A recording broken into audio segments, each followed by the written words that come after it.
Yo les amis, c'est Kazin, j'espère que vous allez bien. Installe-toi confortablement et aujourd'hui on va parler Pokémon. Oui, c'est vrai, on parle souvent de Pokémon, mais ben voilà, il y a pas mal de choses en ce moment. On va parler 251, mais avant tout, je vais faire un petit bilan avec toi de la carte Pikachu dit Van Gogh. C'est le Pikachu avec son chapeau avec son chapeau à feutre gris, tout simplement.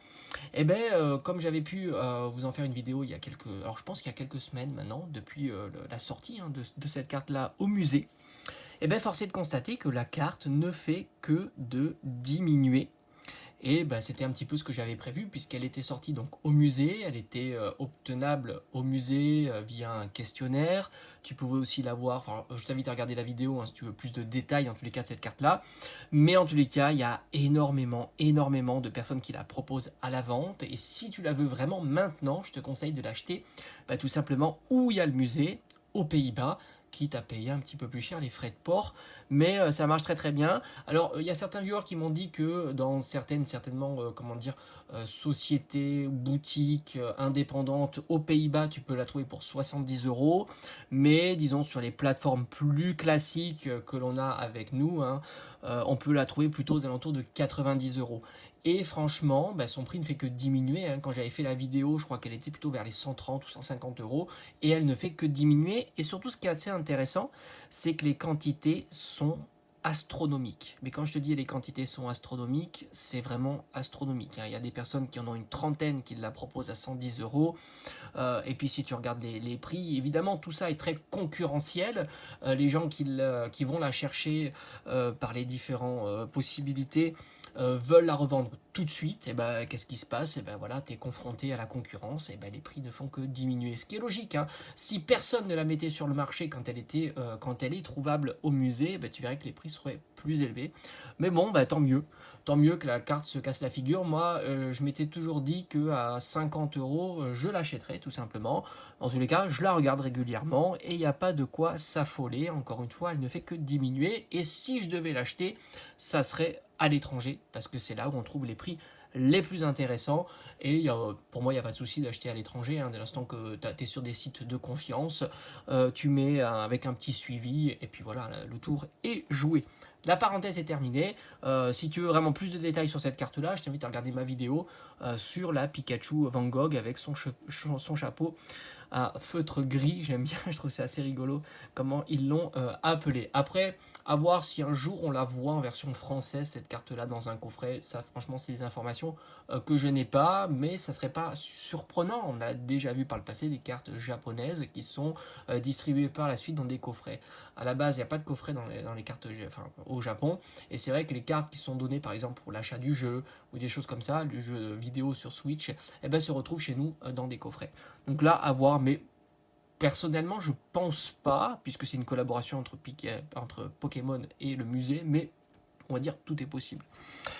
On va se reconnecter sur 151. 151 a passé son cap de l'item le plus recherché de la série, même si il y aura un item qui sera quand même assez recherché, ce sera les mini tin box. Je le dis assez régulièrement, pour moi les mini tin box c'est vraiment l'item phare à garder en scellé, tout simplement parce que déjà c'est esthétiquement très joli, si tu arrives à la voir avec tous les mini tin box, la display parfaitement scellée, je trouve que franchement c'est top, la display est souvent magnifique, elle est très bien travaillée. Et en plus, si tu ouvres cet item là, le problème de ces items, c'est que dans les mini tin box, les boosters sont un petit peu courbés ou pliés. Enfin, pas les boosters, mais voilà, là tu as un booster. Souvent, pour faire rentrer, il plie comme ça. Et tu peux avoir des cartes qui sont un petit peu abîmées. On l'a déjà observé. Donc c'est pour ça que pour moi, la mini tin box, c'est vraiment l'item à garder en scellé, tout simplement. Mais j'ai hâte que ça arrive. À mon avis, ça va partir très vite. Et souvent, les quantités sont pas astronomique. Si j'arrive à avoir une petite display scellée, ça serait juste le top. Mais bon, ça sera pas sûr. Après, il va y avoir les tripacks et le coffret à la Kazam Moi, le coffret à la casa m'intéresse beaucoup parce que là aussi, il est compact, il n'y a pas de jumbo et je trouve que c'est carton plein. Alors, quels sont les prix des différents items? On va aller sur le bundle. Alors franchement, le bundle, c'est marrant parce que c'est l'item à la limite qui a pas grand-chose à se mettre sous la dent, si ce n'est des 6 boosters. C'est un item assez vide, puisqu'il n'y a pas de carte promotionnelle, il n'y a pas de jetons, il n'y a pas de pins, il n'y a rien. D'habitude, les items proposent toujours autre chose. C'est une petite nouveauté que l'on a eue. Moi, je pense qu'ils devraient la garder, ce format d'item, et rajouter une carte promotionnelle, ça serait juste incroyable. Et il y a 6 boosters. C'est un item que j'ai quasiment pas vu en boutique. Je l'ai vu un petit peu après la sortie de l'ETB, donc la sortie des One. Je l'ai vu la semaine suivante, mais c'est vrai que c'est des items qui sont pris d'assaut assez rapidement parce que ça coûte 35 € en boutique, en règle générale entre 35 et 40 €, peut-être même entre 30 et 40 €. On les retrouve maintenant plutôt en revente aux alentours de 60 €. C'est plutôt classique, il faut compter sur cette série-là, basiquement 10 € du booster. C'est vrai que c'est une série qui est très très sympa et on va parler après des cartes qu'il y a à l'intérieur et le prix des cartes. Et à ma grande surprise, les prix des cartes restent bien solides, voire même augmentent légèrement. Ce qui est assez fou quand même pour une série qui vient de sortir et pour une série où il y a une quantité assez importante de cartes sur le marché. On continue, donc on a vu que c'était à peu près 6 €, enfin 10 € le booster. Là il y en a 6, ça fait 60 €. Les coffrets classeurs, tu peux les trouver encore au prix, on va dire classique, 35-40 €. Ce qui fait à peu près 10 € du booster. Alors c'est vrai que tu as, le classeur en plus, hein, ça peut être assez intéressant. Moi personnellement j'aime bien les classeurs, ça me permet de ranger mes différentes collections, mes différents TCG. Pour le TB, là aussi c'est pareil, le TB a eu beaucoup de succès, il y a eu quand même pas mal alors je vais pas dire du réassort, mais il y a eu des stocks qui ont été distribués tout au long des semaines. Là j'ai l'impression que c'est beaucoup plus compliqué à trouver les ETB, mais quand bien même, le TB n'est pas si cher que ça. Pour une série de cette nature, et tu peux les trouver à des quantités assez importantes, aux alentours de, je vais te dire ça, frais de port inclus, entre 90 et 100 €, frais de port inclus, ce qui fait grosso modo 10 € le booster. Là aussi, n'oublie pas que maintenant les ETB.5, tu n'as plus 10 boosters mais 9 boosters, ce qui fait pencher un petit peu la balance malheureusement. Pour nous, la carte promotionnelle reste toujours très bon marché, on s'y attend. Les cartes promotionnelles d'ETB sont souvent massivement revendues tout de suite, et par conséquent c'est l'offre et la demande, beaucoup d'offres, même si la demande est là, du coup les cartes valent plus grand chose, et elle tourne aux alentours de 2 à 3 €. Ce qui fait de mémoire la carte, la promo la moins chère du moment, hein. Même Miredon Corédon était un petit peu plus cher, Pikachu était un petit peu plus cher, et Salamèche aussi. Mais comme je t'ai dit, ça reste des cartes vraiment très très abordables, et je serais pas surpris à l'avenir que ces cartes-là s'apprécient au fur et à mesure, hein. Parce que voilà, c'est assez classique, les cartes promotionnelles, ça fait un down, et puis ça remonte linéairement, enfin, avec une pente assez douce, hein, mais ça monte tranquillement. C'est des cartes qui vaudront certainement 5, puis 10, puis 15 € dans les années à venir, hein. Ça semble logique et cohérent au vu du format de la carte, en tous les cas. Je ne serais pas en tous les cas surpris de ça. Alors ce ne sera pas une carte très rare, hein, parce que le TB est quand même produit à des grandes quantités. Ça a été ouvert à des grandes quantités. Les box break participent aussi à l'ouverture en grande quantité. C'est un petit peu nouveau. On avait moins l'expérience des box break les années précédentes. Donc forcément ça change un petit peu le game. Et il y aura aussi par conséquent moins d'items scellés. Mais ça reste un item qui est très collectionné en scellé. On passe à l'Ultra Premium qui est ici. Alors je vous la montrerai succinctement parce qu'elle est beaucoup trop grande. Ici, Ultra Premium. Alors là, j'irai pas à ma grande surprise, mais presque. L'Ultra Premium est trouvable, on va dire, sans trop de difficultés, frais de port inclus, aux alentours de 200, enfin entre 230 et 250 €. C'est à peu près ça à laquelle on la trouve. Mais chose plutôt très intéressante, c'est qu'il y a des très grande quantité. C'est ça qui est assez fou. L'Ultra Premium, si tu recherches un petit peu, t'en trouves à des quantités assez astronomiques. J'ai l'impression qu'on est des quantités bien supérieures aux 25 ans. Ça, il n'y a pas photo. Même en boutique, on l'a vu. Moi, en 25 ans, les boutiques, il y en avait 2-3 par boutique. J'ai même envie de dire bien plus importante que la Dracofeu. Alors évidemment, tout ça, c'est un ressenti. Parce que j'ai pas de chiffres, hein, tout simplement. Mais j'ai l'impression qu'il y en a plus, parce qu'en boutique, là aussi, j'avais l'impression que c'était moins de 10 par boutique. Alors que là, j'ai même demandé l'information dans certaines boutiques, ils en ont eu beaucoup plus que 10, une vingtaine à peu près. Donc, c'est assez cohérent de les retrouver tout de suite sur les sites de revente. Par conséquent, il y a beaucoup d'items à revendre, et les prix tombent, hein, c'est toujours pareil, hein. C'est même assez étonnant que des personnes qui ont juste la motivation de la revendre tout de suite, la vendent tout de suite. Et t'attends pas un mois ou deux en se disant dans un mois ou deux, peut-être que ça sera un petit peu plus cher. Bon, bah, c'est comme ça, et j'ai envie de te dire, bah, tant mieux pour ceux qui n'ont pas réussi à l'avoir. Ça permet d'avoir beaucoup de concurrence, et par conséquent, les prix diminuent. Voilà, c'est l'offre et la demande. Puis ça reste un budget assez important, et puis les gens sont patients, puisqu'ils voient qu'il y a beaucoup d'offres. Par conséquent, quand il y a beaucoup d'offres, tu peux être plus patient que quand il y a une offre qui pop par-ci, par-là, où là, évidemment, beaucoup de gens se précipitent. Donc voilà, c'est l'offre et la demande qui fait ça. Le coffret Elector, je ne suis pas allé vérifier, mais j'avais été voir il n'y a pas très longtemps, on pouvait encore en trouver en ligne. C'est un très bon item d'ouverture, hein, évidemment, hein, ça te permet d'avoir 4 boosters entre 25 et 30 euros, ce qui reste l'item le plus concurrentiel, hein, pour faire de l'ouverture. Là aussi, ça part assez vite, mais ça reste quand même en boutique. Moi, j'ai été voir différentes boutiques Day One l'après-midi, et tu en trouvais quand même pas mal. Ça n'a pas été massivement récupéré, même si les stocks sont pas immenses, ils sont assez présents. Alors maintenant, on va parler des cartes promotionnelles que tu peux avoir dans l'Ultra Premium. Et par conséquent, étant donné que l'Ultra Premium ne flambe pas, les cartes restent concurrentielles aussi. Alors, moi, je te conseille, si tu recherches la Mew X version métallique, d'aller plutôt voir les annonces que tu peux trouver plutôt à l'étranger. Souvent, ces cartes-là sont plus bon marché à l'étranger, et ça ne déroge pas à la règle parce que celle-ci n'est pas traduite en français, elle est en anglais, hein, comme dans toutes les ultra premium, et par conséquent tu peux aller acheter cette carte là chez nos voisins, que ce soit anglais, italien, espagnol, allemand, etc. Et souvent tu peux la trouver pour une quinzaine d'euros, voir si c'est plus intéressant avec les frais de port ou pas. Sinon tu es plutôt aux alentours de 20 à 30 euros par chez nous.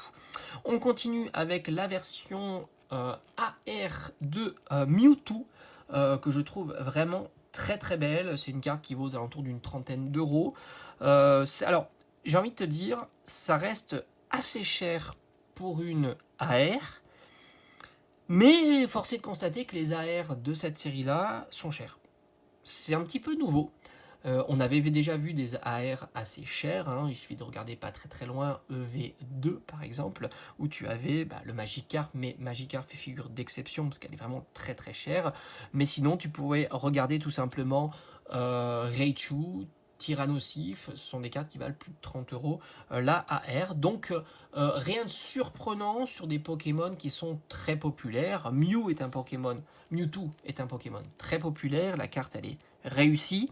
Et faut pas oublier que ça provient d'un item qui Day One coûtait, on va dire, bon, il y a évidemment différents prix, mais qui valait entre 150 et 200 euros, enfin entre 130 et 200 euros.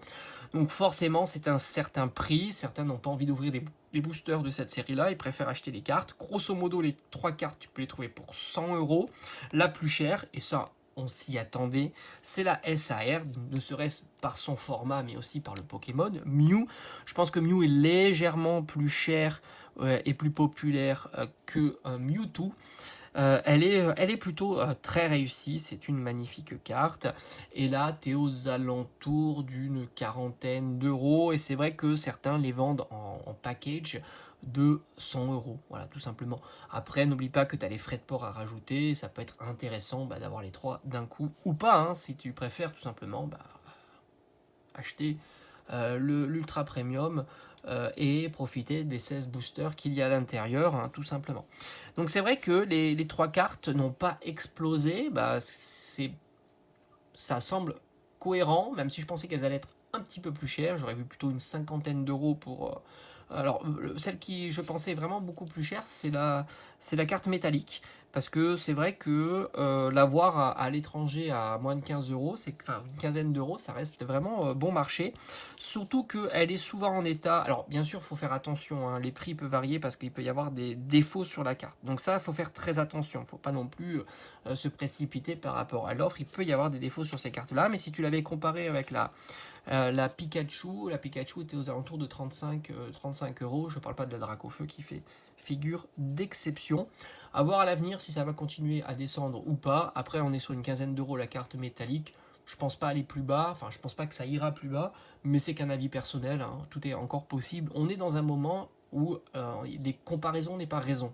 Parce qu'on est dans un moment où les choses sont vraiment assez méconnues, on ne fait que diminuer, comme je t'avais déjà parlé.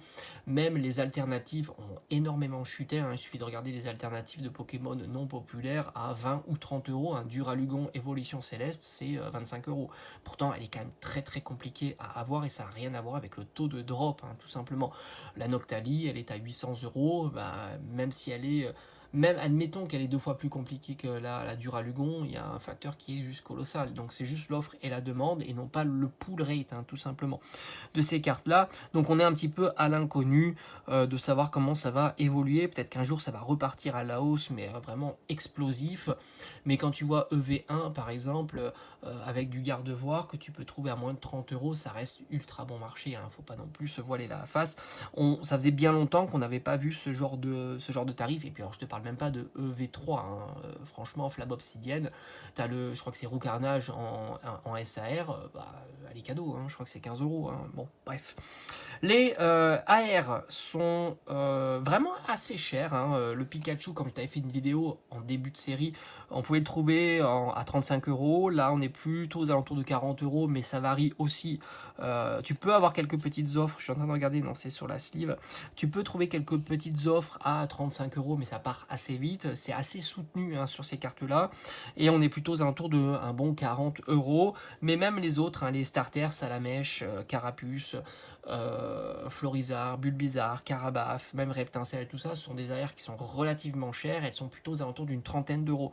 Mais c'est vrai que ça fait une quantité assez importante de AR assez cher, ce qui fait que un booster à 10 euros reste plutôt correct à l'ouverture, même si c'est vrai que les taux sont assez variables et la série n'est pas si, comment dire, si généreuse que ça. Hein. Faut être assez raisonnable. J'ai ouvert 16 boosters de l'Ultra Premium. J'ai pas eu de grosses cartes. J'ai eu un tirage plutôt classique sans être catastrophique parce que j'ai quand même eu la Mew Full Art qui est quand même sympathique. Mais ça reste pas exceptionnel au vu de ce que tu peux avoir. Après, j'ai ouvert une ETB avec 2 SAR. Donc ça, c'est variable. Franchement, c'est variable. Mais j'ai l'impression quand même que c'est très volatile. Mais quand ça arrive, ça tombe bien. J'ai eu des séries où le taux était mauvais et pas du tout volatile. Hein. Je t'assure que j'ai passé de très très mauvais moments sur certaines séries. Alors que là, même sur un item 16 booster, tu peux avoir une kata mais te rattraper sur une ETB. Ça, c'est assez intéressant. C'est pour ça que j'avais réussi à avoir Erika. Donc Erika, c'est vraiment la déception de la série, puisqu'on aurait pu imaginer que la carte soit un petit peu plus robuste, comme on a pu voir avec Machine et Mimosa. Mais bon, quand tu regardes le destin de Machine et Mimosa, bah, elles ne sont fait que se ramasser. Hein. Et je crois de mémoire, on pourrait aller vérifier, hein, mais Mimosa, ou Machine plutôt, c'est une catastrophe, hein. Je crois elle s'est complètement écroulée. Et n'oubliez pas que c'était une carte qui valait à un certain moment plus de 100 euros, voire même 150 euros. Alors je dis pas à ses débuts où elle était complètement surcotée à 100, entre 200 ou 300 euros. Mais là, voilà, Machine, tu peux la trouver pour 50 euros et assez facilement. 50 euros.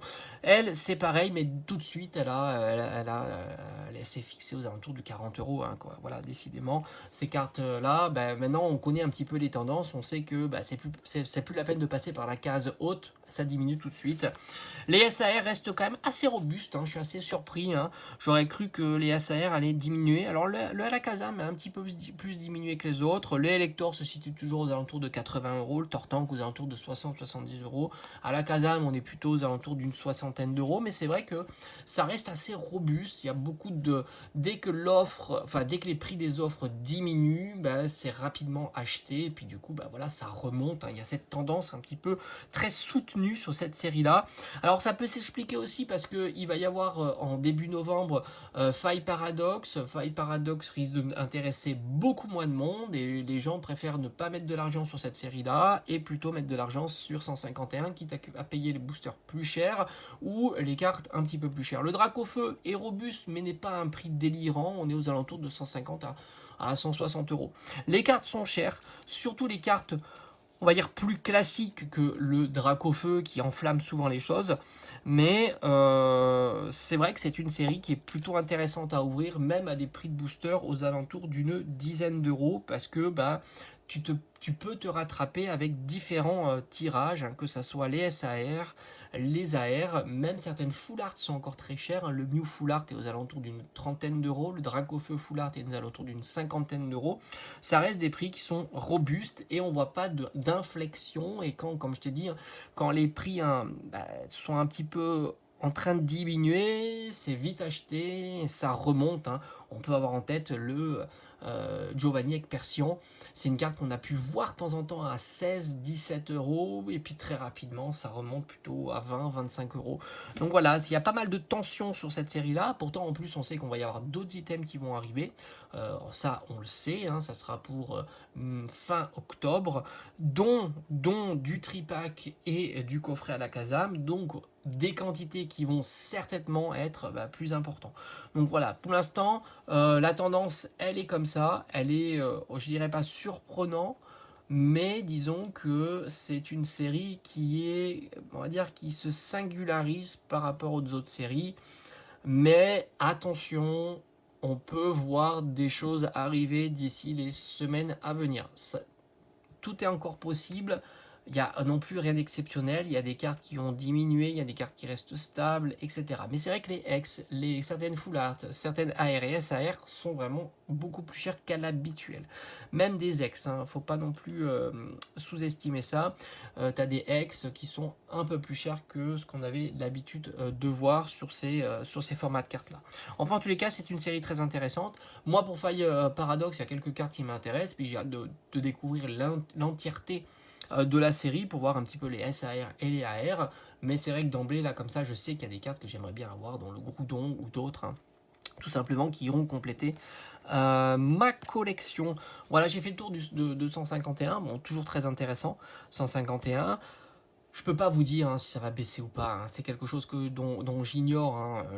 C'est vraiment c'est compliqué, hein, d'avoir des informations claires, parce que comme je te dis, on est dans une période qui n'est pas comparable aux autres, hein, tout simplement parce qu'il y a d'autres acteurs. Il y a aussi les box break, il y a aussi les investisseurs, dont les investisseurs, faut pas croire que ça n'existait beaucoup moins il y a quelques années, hein. On investissait moins sur Pokémon parce que tout simplement Pokémon ne montait pas, hein. Les cartes valaient pas très cher, les items valaient pas très cher, et il y a eu un boom assez énorme sur tout un tas d'items, que ce soit en scellé ou les cartes individuelles. Les cartes individuelles ont dévissé, les items scellés n'ont pas dévissé. Donc là aussi, peut-être qu'un jour, on aura une correction sur les items scellés. Enfin, grosso modo, hein, je dis non pas dévissé, hein, mais disons que grosso modo, la tendance n'est pas du tout la même, que ce soit sur les cartes d'occasion que sur les items scellés. Les cartes d'occasion, même sur de l'ancien, qui était très haut, ben même sur de l'ancien, il y a eu quand même des prix qui ont diminué. Après, je te parle pas de cartes gradées, etc. Ça reste encore un marché différent, hein. C'est compliqué de pouvoir comparer les différents marchés. La carte individuelle, sortie de booster, d'occasion, même en état mauvais état, qui est un marché à part entière, à lui seul. Tu as le marché du scellé, qui est un autre marché, et puis tu as le marché de la carte gradée, qui est encore un troisième marché, sans compter que tu sais très bien qu'il y a eu, depuis l'explosion des prix des cartes, beaucoup de sociétés qui ont été créées, qui sont très jeunes. Si les prix des cartes continuent à diminuer comme ça, ou ne pas en tous les cas être très cher, il y aura moins de cartes qui seront envoyées dans les sociétés de gradation, et par conséquent il y aura certainement des sociétés qui vont fermer, hein. Ça, c'est quelque chose qu'on ne peut pas sous-estimer en tous les cas.